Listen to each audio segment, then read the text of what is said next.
aircraft is called the X-47B. It is built by Northrop Grumman.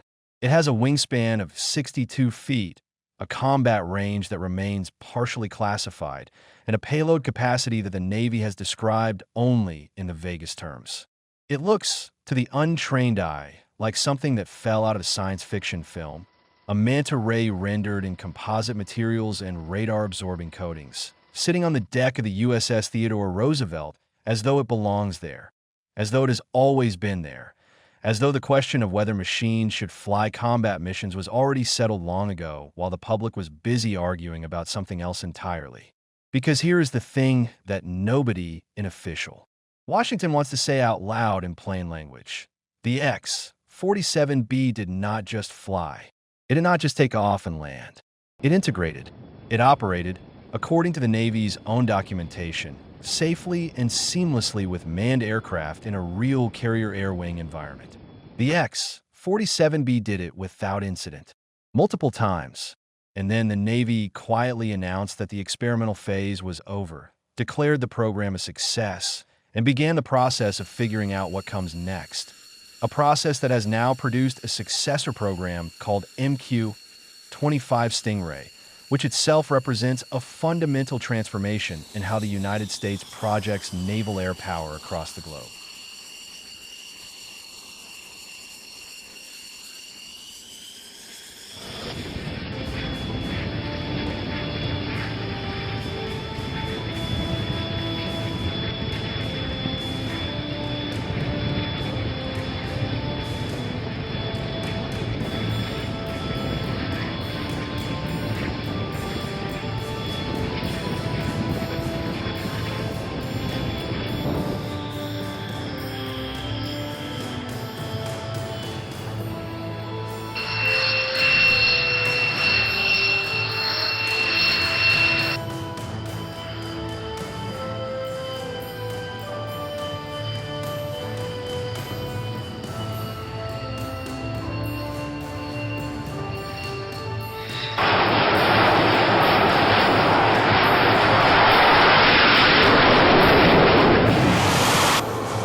guys need anything while I'm inside?